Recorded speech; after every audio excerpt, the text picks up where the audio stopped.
नमस्कार मेरे प्यारे साथियों, स्वागत है आप सभी का आपका अपना यूट्यूब चैनल जीटीएम स्टडी में। दोस्तों आज के इस वीडियो में क्लास 12th फिजिक्स का दोस्तों हम काफ़ी महत्वपूर्ण प्रश्न करने वाले हैं जो कि आपके बोर्ड परीक्षा में बार बार पूछा जाता है। इसलिए दोस्तों इस वीडियो का आप एक भी क्वेश्चन को स्किप नहीं करिएगा, पूरा वीडियो लास्ट तक जरूर देखिएगा, ठीक है दोस्तों। क्योंकि दोस्तों इस वीडियो में जो भी प्रश्न आपको हम बताएंगे काफ़ी शानदार तरह से बताएंगे दोस्तों, ताकि आप उसे एक बार में ही समझ कर याद कर सके, ठीक है, और उसे परीक्षा में सही सही आंसर कर सके, ठीक है। इसलिए दोस्तों आप इस वीडियो को लास्ट तक जरूर बने रहेगा। तो चलिए आज का यह शानदार वीडियो हम शुरू करते हैं दोस्तों प्रस्तुत है आपके सामने पहला प्रश्न पूछा जा रहा है कि प्रतिरोधों के समांतर क्रम में निम्नलिखित में से कौन सी राशि समान रहती है। ए ऑप्शन रहा है विभवांतर, बी रहा है धारा, और सी रहा है विभवांतर और धारा दोनों, और डी रहा है इनमें से कोई नहीं। तो दोस्तों यहाँ पे कहा जा रहा है कि प्रतिरोधों के समांतर क्रम में, यानी प्रतिरोध जो है दोस्तों समांतर क्रम में जुड़ा हुआ है, ठीक है। तो देखिए आपको बता रहे दोस्तों इस तरह से मेरा प्रतिरोध है, यहाँ पे एक प्रतिरोध है, दोनों जो है समांतर क्रम में जुड़ा हुआ है, ठीक है दोस्तों। यहाँ पे अगर कोई भी मैंने जुड़ा हुआ है, यह भी हो गया, यहाँ पे मेरा ये R1 हो गया और यह मेरा R2 हो गया, ठीक है। कहने का मतलब यह समांतर क्रम में जुड़ा हुआ है दोस्तों। तो इसमें जो कौन सी राशि समान रहती है, विभवांतर रहेगी, धारा रहेगी, या दोनों रहेगा, इनमें से कोई नहीं। तो देखिए दोस्तों यहाँ पे अगर कोई करंट I मैंने अगर जा रहा है तो यह I करंट जो है दोस्तों दो भागों में विभक्त हो जाएगा यहाँ पे, ठीक है। लेकिन इसका जो विभवांतर होता है दोस्तों भी होता है, वह दोनों में समान ही रहता है, ठीक है। इसलिए ए ऑप्शन का बिल्कुल करेक्ट आंसर हो जाएगा विभवांतर, ठीक है दोस्तों। क्योंकि आई जो होता है दोनों दो मैंने R1 R2 में यानी R1 और R2 में दो भागों में विभक्त हो जाएगा आई, ठीक है। इसलिए भी जो होता है दोस्तों दोनों में समान होता है, ठीक है। आप इसे याद रखिएगा, यानी ए ऑप्शन यहाँ पे इसका बिल्कुल करेक्ट आंसर हो जाएगा। यही दोस्तों अगर सीरीज में रहता यानी कि श्रेणी क्रम में रहता दोस्तों, तो वहाँ पे आई समान होता, लेकिन भी जो होता है दोस्तों अलग अलग हो जाता है, ठीक है। भी अलग, आई वहाँ पे समान होता और भी जो होता अलग अलग होता है, ठीक है। आप दोनों याद रखिएगा। चलिए अगला प्रश्न देखते हैं। दूसरा नंबर प्रश्न पूछा जा रहा है दोस्तों कि मूल गेट के लिए निम्नलिखित में से कौन सही है। दोस्तों मूल गेट जो होता है कौन कौन होता है, एंड और नॉट होता है, ठीक है दोस्तों। आपको याद रखना है कि मूल गेट कौन कौन होता है, एंड होता है और नॉट होता है, यानी ए ऑप्शन का बिल्कुल करेक्ट आंसर हो जाएगा। देखिए दोस्तों आपको सभी का सिंबल भी हम बता दे रहे हैं, आप सिंबल भी याद रखिएगा।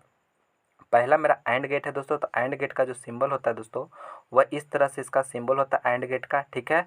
और दोस्तों यहाँ पे और है, तो और गेट का जो सिंबल होता है दोस्तों इस तरह से इसका और गेट का सिंबल होता है, ठीक है। और यहाँ पे अगला मेरा है नॉट गेट, तो दोस्तों नॉट गेट का जो सिंबल होता है दोस्तों वह इस तरह से होता है, ठीक है। आप सभी का सिंबल याद रखिएगा, काफ़ी महत्वपूर्ण है, आपको जो ऑब्जेक्टिव प्रश्न में दिया जाता है पहचानने के लिए, ठीक है। तो आप इसे याद रखिएगा। मूल गेट कौन कौन होता है, तो एंड और नॉट, यही तीन गेट के सहायता से दोस्तों और भी हम गेट को बना सकते हैं, ठीक है। तो आप इसे याद रखिएगा। अगला प्रश्न चलिए अब देखते हैं। तीसरा नंबर प्रश्न पूछा जा रहा है कि ट्रांसफार्मर के लिए निम्नलिखित में से कौन सही है। दोस्तों ट्रांसफार्मर के लिए निम्नलिखित में से कौन सही है, तो दोस्तों यह एसी को डीसी में बदलता है, तो यह मैंने सही नहीं दोस्तों। और दूसरा हम कर रहे हैं डीसी को एसी में बदलता है, यह भी सही नहीं है। और यह डीसी वोल्टता को बढ़ाता और घटाता है, तो दोस्तों यह डीसी वोल्टेज को बढ़ाता घटाता है, नहीं है, ये भी गलत है। और यह एसी वोल्टेज को बढ़ाता और घटाता है, हाँ यह सही है दोस्तों, ठीक है। क्योंकि सही पूछा जा रहा था, तो डी ऑप्शन यहाँ पे इसका बिल्कुल करेक्ट आंसर है, ठीक है दोस्तों। यानी यह एसी वोल्टेज को इंक्रीज या डिक्रीज करता है, ठीक है। ट्रांसफार्मर का काम क्या है दोस्तों, वह अल्टरनेटिंग वोल्टेज यानी अल्टरनेटिंग करंट का वोल्टेज को इंक्रीज करता है या डिक्रीज करता है, तो डी ऑप्शन यहाँ पे इसका बिल्कुल करेक्ट आंसर है। अगला प्रश्न मेरा चौथा नंबर, निम्नलिखित में से कौन सही है। दोस्तों आपको बताना है कि निम्नलिखित में जो है कौन सही है, ठीक है। तो दोस्तों आपको 4 ऑप्शन दिया है, उसमें बताना है दोस्तों। यहाँ पे देखिए मेरा एक साइड में बाइनरी नंबर लिखा हुआ है और एक साइड में दोस्तों डेसिमल नंबर लिखा हुआ है, ठीक है। और सभी ऑप्शन में 12 है दोस्तों, तो आपको 12 को कन्वर्ट कर लेना है बाइनरी में, ठीक है। तो देखिए कन्वर्ट करने के लिए हम आपको बताएं हैं दोस्तों, ठीक है। फिर से बता देना है, आपको 2 से डिवाइड करना है। देखिए कितना टाइम्स में लगेगा, 6 टाइम्स में, ठीक है। शेषफल नहीं बचा दोस्तों, तो यहाँ पे 0 लिख लेना है, ठीक है। यानी जितने टाइम्स में लगेगा यहाँ पे लिखना है, और जो शेषफल आएगा यानी कि यहाँ पे लिख देना है, ठीक है। तो यहाँ पे 6 टाइम्स में लगा, शेषफल मैंने पूरी कट गया, तो यहाँ पे शेषफल 0 हो गया। फिर 2 से में लगाएंगे दोस्तों, तो 3 टाइम्स में पूरी कट जाएगा, यहाँ पे शेषफल 0 आ गया। फिर 2 से लगाएंगे, 1 टाइम्स में लगेगा दोस्तों, यहाँ पे शेषफल 1 बचेगा, तो 1 लिख लेंगे, ठीक है।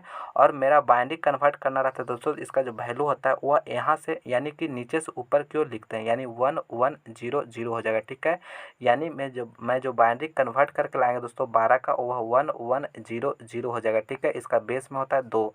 तो देखिए कौन सा ऑप्शन में दे रहा है दोस्तों, मेरा सी ऑप्शन में दे रहा है। ठीक है, यानी सी ऑप्शन इसका बिल्कुल करेक्ट आंसर हो जाएगा। ठीक है, यानी अगर बाइनरी 12 को अगर बाइनरी में कन्वर्ट करिएगा तो 1100 हो जाता है। ठीक है, यानी सी ऑप्शन यहाँ पे बिल्कुल यहाँ करेक्ट आंसर है।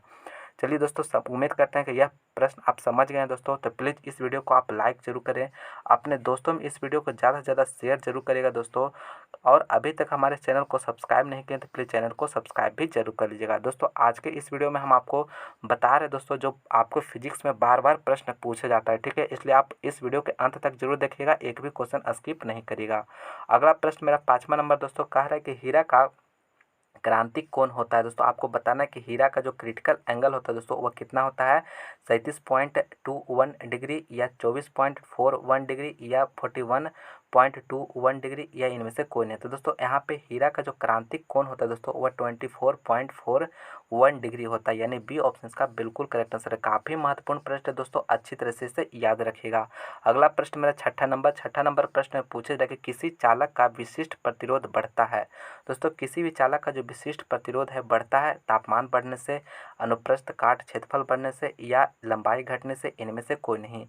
तो दोस्तों अगर आप टेम्परेचर इंक्रीज करते हैं तो उसका जो विशिष्ट प्रतिरोध होता है दोस्तों वह भी बढ़ता है, यानी मेरा ए ऑप्शन इसका बिल्कुल करेक्ट आंसर हो जाएगा। ठीक है दोस्तों, टेम्परेचर इंक्रीज करने से जो प्रतिरोध का मान होता है दोस्तों वह भी बढ़ता है। ठीक है, तो ए ऑप्शन का बिल्कुल करेक्ट आंसर हो जाएगा। अगला प्रश्न मेरा 7वां नंबर प्रश्न पूछा जा रहा है कि एक गोलीय दर्पण द्वारा बने प्रतिबिंब का आवर्धन एम धनात्मक है, यानी एम जो है दिया हुआ है दोस्तों आपको पॉजिटिव दिया हुआ है। ठीक है, तो इसका अर्थ है कि प्रतिबिंब यानी एम अगर पॉजिटिव में रहेगा दोस्तों तो इसका अर्थ क्या है, प्रतिबिंब कैसा है, वस्तु से छोटा है, वस्तु से बड़ा है, सीधा है या उल्टा है। तो दोस्तों आप हमेशा याद रखिएगा, अगर एम यानी मैग्नीफिकेशन अगर पॉजिटिव रहता है दोस्तों तो वहाँ पे आभासी बनता है, यानी वर्चुअल इमेज बनता है। ठीक है, और वर्चुअल इमेज जो होता है दोस्तों हमेशा क्या होता है, उल्टा हो सॉरी हमेशा सीधा होता है दोस्तों। ठीक है, हमेशा जो होता है वर्चुअल इमेज जो होता है हमेशा सीधा होता है। ठीक है, तो यहाँ पे कौन सा ऑप्शन हो जाएगा, ऑप्शन नंबर सी यहाँ पे इसका बिल्कुल करेक्ट आंसर हो जाएगा। ठीक है दोस्तों, यानी सी ऑप्शन यहाँ पे इसका बिल्कुल करेक्ट आंसर है, यानी एम अगर पॉजिटिव है तो यहाँ पे आभासी प्रतिबिंब हमेशा सीधा होता है, यानी सी ऑप्शन यहाँ पे इसका बिल्कुल करेक्ट आंसर हो जाएगा। यही दोस्तों अगर एम नेगेटिव में रहता तो वहाँ पे मेरा रियल इमेज बनता, और रियल इमेज जो होता है दोस्तों हमेशा उल्टा होता है। ठीक है, हमेशा क्या होता है, उल्टा होता है। तो दोनों आप याद रखिएगा, दोनों भी आपके एग्जाम में एक किसी भी तरह से आपके एग्जाम में पूछ सकता है। हम दोनों आपको अच्छी तरह से बताएं तो दोनों आप जरूर याद रखिएगा। तो यहाँ पे मेरा कौन सा ऑप्शन हो जाएगा, सी ऑप्शन हो जाएगा, यानी सी ऑप्शन यहाँ पे बिल्कुल करेक्ट आंसर है। अगला प्रश्न मेरा 8वां नंबर प्रश्न में पूछा जाए दोस्तों कि प्रकाश तंतु संचार निम्न में से किस घटना पर आधारित है। बार बार यह प्रश्न पूछा जाता है दोस्तों कि प्रकाश तंतु संचार जो होता है किस घटना पर आधारित होता है, तो यह पूर्ण आंतरिक परावर्तन पर आधारित होता है, यानी ए ऑप्शन यहाँ पे इसका बिल्कुल करेक्ट आंसर हो जाएगा, पूर्ण आंतरिक परावर्तन। अगला प्रश्न मेरा 9 नंबर प्रश्न पूछा जा रहा है कि एक कूलॉम आवेश में कितने इलेक्ट्रॉन होते हैं। यह भी काफ़ी महत्वपूर्ण प्रश्न है दोस्तों। देखिए आपको बता रहे हैं दोस्तों कि एक कूलॉम आवेश अगर दिया हुआ है तो उसमें कितना इलेक्ट्रॉन होते हैं। ठीक है, तो दोस्तों आप एक फार्मूला जानते होंगे कि Q इक्वल टू होता है NE। ठीक है, यह मेरा चार्ज है, यह नंबर ऑफ आपको निकालना है इलेक्ट्रॉन का, यह इलेक्ट्रॉन का एक इलेक्ट्रॉन का चार्ज है। ठीक है, तो देखिए हमारा कितना दिया हुआ है, एक कूलॉम दिया हुआ है। ठीक है, और एन हमें निकालना है, और ई हम जानते हैं दोस्तों कि यानी एक इलेक्ट्रॉन पर जो चार्ज होता है कितना होता है, 1.6 इंटू 10⁻⁻19 होता है। ठीक है, इसी को अगर एन बराबर आप लाइएगा दोस्तों 1/1.6 इंटू 10⁻⁻19, इसी को अगर आप डिवाइड करिएगा दोस्तों, आपको इसको कैलकुलेट करिएगा तो आपको बी ऑप्शन यहाँ पे आ जाएगा। ठीक है, बी ऑप्शन यहाँ पे इसका आंसर आ जाएगा, यानी यहाँ पे Q इक्वल टू एन, ये मेरा यह फार्मूला लगाएं दोस्तों, और यह मेरा वैल्यू आ गया 6.25 इंटू 10⁻18 इलेक्ट्रॉन होता है। ठीक है, यानी एक कूलॉम आवेश में इतना इलेक्ट्रॉन होता है। ठीक है, तो बी ऑप्शन यहाँ पे इसका बिल्कुल करेक्ट आंसर हो गया। तो चलिए दोस्तों अब अगला प्रश्न देखते हैं 10वां नंबर प्रश्न में पूछा जा रहा है कि किसी नमूना का परमाणु क्रमांक Z और द्रव्यमान संख्या A है, इसके परमाणु में प्रोटॉन की संख्या होगी। तो दोस्तों यहाँ पर प्रोटॉन की संख्या पूछा जा रहा है, तो प्रोटॉन की संख्या जो होता है दोस्तों परमाणु क्रमांक के बराबर होता है। ठीक है, यानी Z के बराबर होता है। तो कौन सा ऑप्शन हो जाएगा, डी ऑप्शन यहाँ पे इसका बिल्कुल करेक्ट आंसर हो जाएगा। ठीक है दोस्तों, यही दोस्तों अगर आपको न्यूट्रॉन की संख्या पूछा जाता है तो A माइनस यानी द्रव्यमान संख्या में से अगर आप परमाणु क्रमांक को घटाइएगा दोस्तों तो यहाँ पे न्यूट्रॉन की संख्या निकल कर आ जाएगा। आप इसे भी याद रखिएगा, काफ़ी महत्वपूर्ण है। ठीक है, तो चलिए अब अगला प्रश्न देखते हैं। 11 नंबर 11 में पूछा जा रहा है दोस्तों कि परम शून्य ताप पर अर्धचालक व्यवहार करता है। दोस्तों परम शून्य ताप पर जो अर्धचालक सेमीकंडक्टर होता है वह किस तरह का व्यवहार करता है, तो पूर्ण अचालक की तरह व्यवहार करता है, यानी बी ऑप्शन यहाँ पे इसका बिल्कुल करेक्ट आंसर हो जाएगा, पूर्ण अचालक की तरह। ठीक है, अगला प्रश्न देखते हैं 12 नंबर प्रश्न में पूछा जा रहा है कि किसी उच्चारण, दोस्तों यहाँ पे ऊंचाई ट्रांसफार्मर होगा। ठीक है, यानी स्टेप अप ट्रांसफार्मर में प्राइमरी और सेकेंडरी में क्रमशः N1 और N2 लपेट है। तब दोस्तों यहाँ पे देखिए एक स्टेप अप ट्रांसफार्मर यानी ऊंचाई ट्रांसफार्मर है, इसमें प्राइमरी और सेकेंडरी का जो है N1 और N2 से डिनोट किया गया है। ठीक है, लपेटों की जो संख्या दोस्तों किया गया है, तो आपको बताना है कि दोनों में जो रिलेशन होता है वह क्या होता है। देखिए दोस्तों इस तरह से अगर मेरा कॉइल है तो यहाँ पे देखिए, यहाँ पे मेरा जो हो गया, यहाँ पे देखिए ये मेरा हो गया और यहाँ पे एक मेरा हो गया, तो यहाँ पे तो होता है दोस्तों N1 होता है और यहाँ पे N2 होता है, तो यह होता है प्राइमरी और यह तो होता है सेकेंडरी। ठीक है, यह प्राइमरी कॉइल है और यह सेकेंडरी है। ठीक है, तो दोस्तों अगर आप स्टेप अप ट्रांसफार्मर यानी ऊंचाई ट्रांसफार्मर होता है दोस्तों, तो यहाँ पे जो होता है N2 जो होता है ज़्यादा नंबर में होता है। ठीक है, यानी N2 जो लपेटनों की संख्या होगा दोस्तों वह N1 से ज़्यादा होगा। ठीक है, N1 से ज़्यादा होगा, तो मेरा कौन सा रिलेशन हो जाएगा, ऑप्शन नंबर बी यहाँ पे करेक्ट आंसर हो जाएगा। ठीक है, बी ऑप्शन यहाँ पे करेक्ट हो जाएगा। यही दोस्तों अगर स्टेप डाउन यानी कि स्टेप डाउन ट्रांसफार्मर रहता तो N2 कम रहता। ठीक है, यानी N1 अधिक होता है और N2 जो होता है N2 होता है जो कम होता है। ठीक है, तो आपको दोनों बता रहे हैं, दोनों आप याद रखिएगा, कन्फ्यूज नहीं होइएगा। ठीक है, यानी N1 अगर ऊंचाई ट्रांसफार्मर यानी स्टेप अप है तो यहाँ पे N2 अधिक हो जाएगा। ठीक है दोस्तों, तो यहाँ पे बी ऑप्शन यहाँ पे इसका करेक्ट है। अगला प्रश्न मेरा 13 नंबर प्रश्न पूछा जा रहा है कि विद्युत परिपथ की शक्ति होती है। दोस्तों विद्युत परिपथ की जो शक्ति होती है, तो दोस्तों आप फार्मूला जानते होंगे P=VI। ठीक है, और दोस्तों यहाँ पे आप I बराबर जानते हो दोस्तों कि V/R होता है। ठीक है, तो यहाँ पे अगर वैल्यू धरिएगा दोस्तों तो यहाँ पे क्या आ जाएगा, V²/R। तो कौन सा ऑप्शन में है, मेरा सी ऑप्शन में है, तो सी ऑप्शन है इसका बिल्कुल करेक्ट आंसर हो जाएगा। ठीक है, यानी विद्युत परिपथ की जो शक्ति हो दोस्तों वह V²/R है। ठीक है, यानी सी ऑप्शन इसका बिल्कुल करेक्ट आंसर है। अगला प्रश्न मेरा 14 नंबर कह रहा है कि चुंबकीय आघूर्ण मैग्नेटिक मोमेंट का SI मात्रक होता है। दोस्तों मैग्नेटिक मोमेंट का जो SI मात्रक होता है वह एम्पियर मीटर स्क्वायर होता है। ठीक है, एम्पियर मीटर स्क्वायर, कौन सा ऑप्शन में, बी ऑप्शन, तो बी ऑप्शन यहाँ पे इसका बिल्कुल करेक्ट आंसर हो जाएगा। ठीक है, अगला प्रश्न मेरा 15 नंबर पर पूछा जा रहा है कि अर्धचालक में विद्युत चालकता का कारण है। दोस्तों अर्धचालक में जो विद्युत चालकता जो कारण है दोस्तों वह कौन है, केवल इलेक्ट्रॉन है, केवल होल है, इलेक्ट्रॉन और होल दोनों है, इनमें से कोई नहीं। तो दोस्तों इलेक्ट्रॉन और होल दोनों है। ठीक है, इलेक्ट्रॉन और होल दोनों है। ठीक है, यानी सी ऑप्शन का बिल्कुल करेक्ट आंसर हो जाएगा। काफ़ी महत्वपूर्ण प्रश्न है, अच्छी तरह से इसे याद रखिएगा।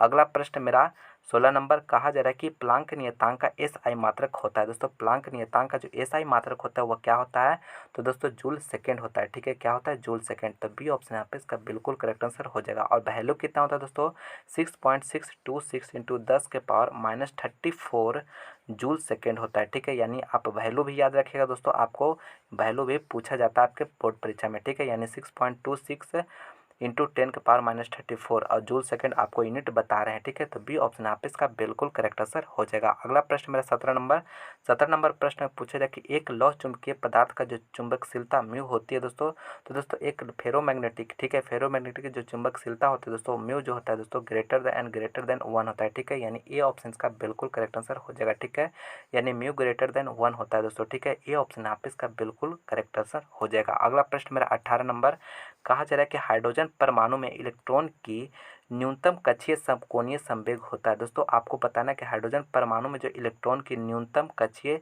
कोणीय संवेग जो होता है दोस्तों कितना होता है, तो H/2 होता है। काफ़ी महत्वपूर्ण प्रश्न है दोस्तों, अच्छी तरह से इसे याद रखिएगा। ठीक है, सी ऑप्शन यहाँ पे इसका बिल्कुल करेक्ट आंसर हो जाएगा दोस्तों, H/2 के मल्टीपल में होता है। ठीक है, तो सी ऑप्शन यहाँ पे इसका करेक्ट आंसर हो जाएगा। अगला प्रश्न मेरा 19 नंबर 19 में पूछे जा रहा है कि निम्नलिखित में से कौन श्रेणी इंफ्रारेड परिसर में है। दोस्तों इंफ्रारेड परिसर में कौन आता है, तो पासचंद श्रेणी आता है दोस्तों। ठीक है, कौन आता है, पासचंद, तो सी ऑप्शन का बिल्कुल करेक्ट हो जाएगा, पासचंद श्रेणी। यही दोस्तों अगर आपको दृश्य परिसर में यानी विजिबल रीजन में कौन आता है, तो बामर आता है। ठीक है दोस्तों, आप इसे भी याद रखिएगा। चलिए अगला प्रश्न आप देखते हैं 20 नंबर प्रश्न पूछे जा रहा है कि टेस्ला मात्रक है। दोस्तों टेस्ला जो मात्रक होता है दोस्तों किसका होता है?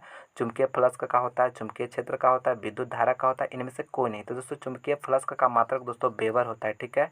और चुंबकीय क्षेत्र का है, टेस्ला जो मात्रक है दोस्तों चुंबकीय क्षेत्र का, यानी बी ऑप्शन आपका बिल्कुल करेक्ट आंसर हो जाएगा, ठीक है। चुंबकीय क्षेत्र का मात्रक जो होता है टेस्ला होता है। और दोस्तों विद्युत धारा का क्या होता है? एम्पियर होता है, ठीक है, आप इसे भी जानते होंगे। और विद्युत फ्लक्स चुंबकीय फ्लक्स का क्या होता है? वेबर होता है, आप इसे भी याद रखिएगा, ठीक है। आपके एग्जाम के लिए काफ़ी महत्वपूर्ण प्रश्न है। अगला प्रश्न मेरा 21 नंबर। दोस्तों अगर आप मेरा और भी दूसरे सब्जेक्ट का वीडियो देखना चाहते हैं तो लिंक डिस्क्रिप्शन में दिया हो दोस्तों, नहीं तो आप हमारे प्लेलिस्ट बना हुआ है चैनल पे, वहाँ पे जाकर देख सकते हैं मेरा और भी दूसरे सब्जेक्ट का वीडियो, ठीक है। उसमें काफ़ी महत्वपूर्ण प्रश्न करवाया गया है आपके बोर्ड परीक्षा के लिए, ठीक है। तो आप उस वीडियो को जरूर से ज़रूर देखिएगा। चलिए अगला प्रश्न देखते हैं 21 नंबर।